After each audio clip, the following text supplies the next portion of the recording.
Hi friends, இது ஒரு வகையான ரோஸ் பிளான்ட்டு. இது சிங்கிள் பெட்டல் தான். பார்க்க அழகாக இருக்கும். தூரத்துலேருந்து பார்க்குறதுக்கு ரொம்ப அழகாக இருக்கும். பாருங்கள், நிறைய பூக்கும். இந்த பிளான்ட்டு வந்து நீங்கள் வளர்த்திங்கன்னா உங்களுக்கு அந்த பூ பார்க்குறதுக்கே ரொம்ப அழகாக இருக்கும். இங்கே பாருங்கள், அந்த பூவெல்லாம் பாருங்கள்.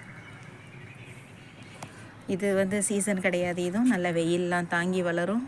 பூக்களும் பார்க்குறதுக்கு ரொம்ப அழகாக இருக்கும்.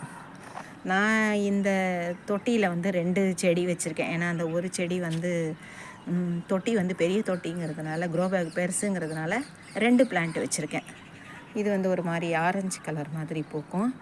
அதனால் ஸ்பேஸ் நிறைய தொட்டி அதிகமாகிடும் அப்படின்னு சொல்லிட்டு தான் நான் வந்து ஒரே தொட்டியில் 2 பிளான்ட்டை வச்சுட்டேன். பாருங்கள், இந்த வீடியோ உங்களுக்கு பிடிச்சிருந்தா லைக் பண்ணுங்கள், சப்ஸ்கிரைப் பண்ணுங்கள், ஷேர் பண்ணுங்கள், கமெண்ட் பண்ணுங்கள். தேங்க்யூ.